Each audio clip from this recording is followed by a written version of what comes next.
Greetings everyone! Here we have another second gen match in the OU tier, and I wanted to try out Sandslash. Now, Sandslash, as you know, is a UU Pokemon. However, I felt he might have some potential even in the OU tier, and the reason why I feel like he could be useful over the most common ground type sweeper, which is Marowak, is that Sandslash actually outspeeds some Pokemon that Marowak doesn't, like Executor or Machamp, for example. Those two are two examples. And even though he hits way less harder than Marowak, he actually has leftovers, which prolongs its survivability, and he has a bit of defensive stat, which, well, it can help set up more against physical attackers. Anyway, looking at my team, I have Cloyster because I figured Spike support would be good for him. Also, I have, on this Cloyster in particular, I have Clamp because I can trap water types like Vaporeon or Suicune and then explode on them to help out Sandslash. Zapdos is the standard Rest Talk Zapdos with but I think I have Thunderbolt on this instead of Thunder. I wanted to use Thunder, but I forgot to change it last minute. Snorlax is standard Curselax, but with Fire Blast instead of Earthquake to catch Steel types. Misdreavus is my Spin Blocker, standard Perish Trap Misdreavus with Thunder to catch Skarmory, most likely. Then I have my own Skarmory to wall most physical attackers. Skarmory conjunction with Misdreavus also have the particularity to wall every Snorlax set in existence, except for Drumlax, but you know, Drumlax you don't really wall it, you prevent and play around it. And lastly, Sandslash, the standard Swords Dance plus 3 attacks. The third attack being Hidden Power Bug to one-shot, for example, Executor after a Swords Dance. Now this match is going to be against a fellow player named Gemking that I found on the Skype group, so I hope you all enjoy this match. Now in this particular match I was surprised because my opponent used a lot of uncommon Pokemon in the OU tier, which surprisingly worked out, and this match ended up being way closer than I feared it would be. But anyways, he leads off with Meganium, which is not a really common lead as with my Zapdos. I just go for Hidden Power Ice. I want also to see what this Meganium is going to do, but he actually pulled a switch into Steelix. Now he hits up the Hidden Power Ice really well, as expected. So I switched to Cloyster because Cloyster is a safe switch into Steelix 100% of the time. And here he reveals the Rock Slide, meaning he has a way to hit my Zapdos. And if he's cursing up, then I cannot stay in with Zapdos as I could usually do if he doesn't have the Rock Slide.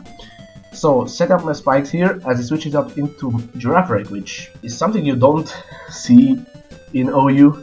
But anyway, I go to Snorlax and I wanted to see if he's Baton Passing or an Out Attacking set. And the Thunderbolt reveal doesn't really tell me this set, because if you are Baton Passing Girafarig in OU, you usually run an electric move to hit common phasers like Suicune or Skarmory. But here I pull out the double into Cloyster, predicting his Steelix switching into Snorlax. Here he went into Typhlosion on my Surf. He told me he predicted me to use another layer of spikes, but you cannot set up more than one layer in this generation. He probably forgot that, or he didn't know. I think he told me he didn't know about that. It's a common mistake from players that are more used to the newer generation and then come to play this.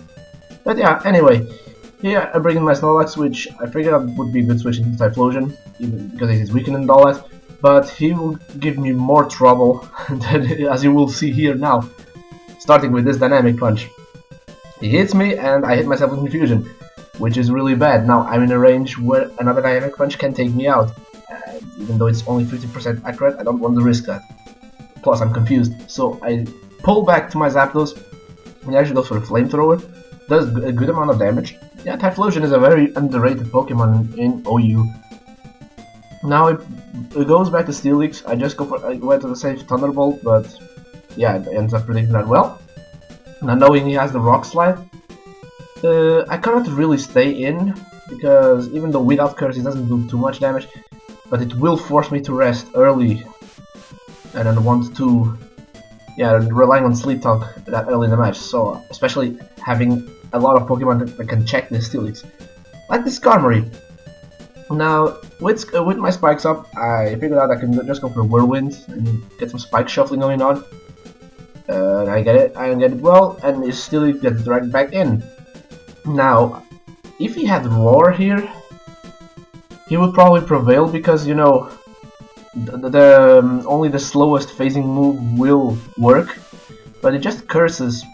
But that gives me another chance to Whirlwind. And here comes another uncommon Pokemon in OU, which is Feraligatr.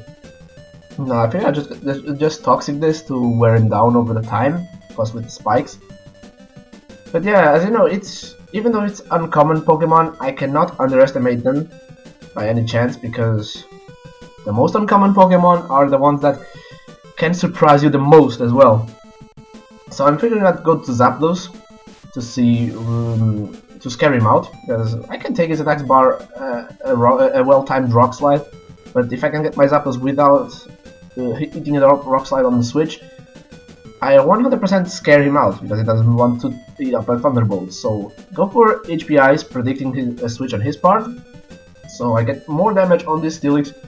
Now he is on a good range, where a Fire Blast from Snorlax can take him out, meaning that the next time he comes in on my Snorlax, I can just surprise him with that move, and yeah, take out the Steelix. Now this Girafarig has a Thunderbolt, as I know, so I don't really want to stay in with this Cloyster, because his special effect is really weak, and can probably be two-shot by that Thunderbolt. So yeah, Zapdos comes back in, eats up the Thunderbolt, no problem. Now I know he has a Steelix still, he can easily switch into me. So I decided to go for rest. He actually stays in with the Girafarig. That was surprising. Gets up a Psychic. I can take the Psychics, no problem, as long as it doesn't get a special defense drop. Because then I will be in an awkward situation. And that's a situation where Thunder would be better, would be a 2-shot instead of a 3-shot with Thunderbolt. And he actually gets the special defense drop. Which, like I said, awkward situation. I need to switch. And I go to Misdreavus. I figured I could take this Psychic, but I didn't take it as well as I thought I would. And here I went for the Protect just to scout for a possible Shadow Ball. And yes, he has a Shadow Ball. So, Misdreavus cannot stay in. And here I pulled the switch into Snorlax, even though it's kind of obvious. Yeah, he predicts that and goes for a Psychic instead of a Shadow Ball. But I'm in a range where I can still take any attack from this Girafarig bar a critical hit. He went for the EQ, but yeah, no attack from him could take me out without any critical hit, so I can get off a rest and be again on a safe amount of HP. Now here, I just stay in to burn some sleep turns. At least burn one, because it probably is going to switch, since he cannot do much to a sleeping Snorlax at full health with this Girafarig. It brings in the Steelix. Now I can just stay in here to burn the second sleep turn, and he's still at the range where Fire Blast can take him out. And I'm going to use the Fire Blast here to surprise him and take out this Steelix, which is, well, the first Pokemon out of the way. Now with the Steelix out means that my Zapdos can use Thunderbolts freely, since his best check is, well, it was the Steelix, now it's out. Feraligatr comes back in. I fear it has a Dynamic Punch. Most Feraligatrs do. And yeah, he has it. So Misdreavus comes back in to absorb that. And now I can, yeah, I can safely do what I want, unless this Feraligatr has like Crunch, but I highly doubt it. So I went for the Thunder, but it misses, unfortunately. Getting a Paralysis on this Girafarig would be really helpful. But hey, what can we do? I have to switch, since you know he has Shadow Ball, but obvious switch is obvious, and he just goes with a Psychic to get some damage on my Snorlax on the switch. Luckily he doesn't have spikes up, With that, it would put a lot of pressure on me. But yeah, as you see, even though his team has a lot of underused stuff, he's really putting in work and putting some pressure on my team. Yeah, here I get the Fortunate Paralysis, which helps me out big time.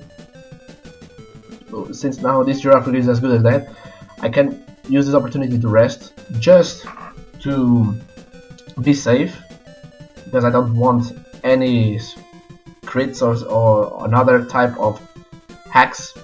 Let's call it like that, but I don't really want like to call it like hacks. It's part of the game, but you know, I don't want anything of that just to screw me over. So I played safe, just rested up, and now I switched to Skarm. Yeah, and he actually pulled the switch into the beginning as well. That works out perfectly. I get the free Whirlwind off here. No, I actually went for the Drill Peck, sorry. Yeah, it's just sacks his Meganium. Now brings in the Typhlosion. Obviously I cannot play him. This Karma is still needed because of his Meganium, just in case, you know, it's some kind of Swords Dance set. Even though it's not really too viable on Meganium, a Swords Dance set in OU, precisely because Skarmory exists. But anyway, I switch into Snorlax again, even though he has a Dynamic Punch, I know that, but it's the best switch in this situation. And now, go back to Misdreavus, predicting the Dynamic Punch, but he predicts that very well and goes for the Flamethrower. He's really reading my plays here. And here I go for Protectors to get some lefties back. And in this part I played a bit, I don't know how I call it, not really recklessly, but a bit silly. Trying to, you know, get the Thunder off to get the Paralysis on this Typhlosion. I was like a bit confused what I would do here, since, you know, there are uncommon Pokemon. My team wasn't really expecting some sort of things in the OU tier, but you know, you have to be always prepared for anything. But yeah, this Typhlosion here is giving me a lot of headaches right now, and yeah, Zapdos not taking the attacks that well, and he actually wins the speed tie here, and yeah, takes me out with a Flamethrower. So my Zapdos is down, but now at least I get the free switch into one of my Pokemon. And I was thinking being either between Cloyster or Sandslash, but I ended up going for Sandslash. And yeah, most likely going to switch because yeah, I can take it out with an Earthquake, but I still wanted to go for a safe Earthquake just in case. And yeah, Meganium eats up Earthquake very well, and yeah, it could have Giga Drain, so even if I went for Hidden Power Bug, it wouldn't do too much and he would recover it. And yeah, he actually reveals he has Swords Dance in Meganium, which means he's mostly a physical sweeper, meaning that Skarmory can wall it. Even though he had set up 2 Swords Dances, it's no problem. Skarmory can take any attack this Meganium wants to go for. He has Ancient Power. Now, I don't. If I recall correctly, I think Ancient Power with Swords Dance is an illegal combination on Meganium because they are both egg moves. I might be mistaken. I need to look it up better.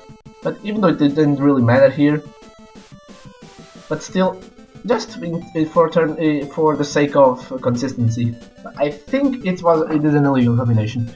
But I will look it up and will tell you later. Anyways, he reveals his last Pokemon here after the Whirlwind, which is a Sneasel. Once again, another really uncommon Pokemon in OU. Because Sneasel is even used, as you saw in previous matches, in NU tier battles, because he's really not that great. And in this match, it showed that it wasn't that great because it didn't do almost anything. Yeah, well, here switches into Meganium again. Just take my Cloyster's attack. And here I just switch back into Skarmory, I think, because yeah, Cloyster at full health can still explode on that Feraligatr. because that Feraligatr can take my Sand Slash attack well, and I need to preserve it. Here he sacks his Meganium, no problem, to bring in his Typhlosion back in safely, and well, here I need to sack my Skarmory to bring another thing in safely. I don't need my Skarmory here anyways, since his Meganium is already down, so he has done his job.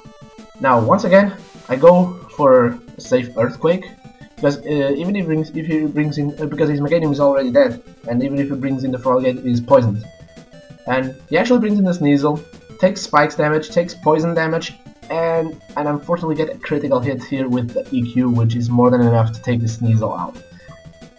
Well, I think it was my first critical in this match, so that isn't really hacks. It can happen. And now I bring in the Cloyster again on this Feraligatr, and now I need to explode right off the way. But yeah, it connects with the Dynamic Punch, and I'm like, oh no, I need to bypass this confusion. And I do, and I get the explosion off, taking out the Feraligatr, which means now it's just game, because I have still my Sand Slash, even though he could now still bring it back if he connects with the Dynamic Punch and I hit myself in confusion. That's his only chance to turn this match around. So let's see if he can get the Dynamic Punch. Let's see. Wait for it, and he misses Dynamic Punch, so that's good game. Hope you enjoyed this match. Even though my opponent used a lot of underused stuff, it ended up still being a close match. Really solid. And I might use this Sand Slash team more times in the future against different teams as well. Because this time, it did well, but I wanted to try it out against more standard teams to see how well it goes. But we'll see about that. So until next time, take care of yourselves and have a good day.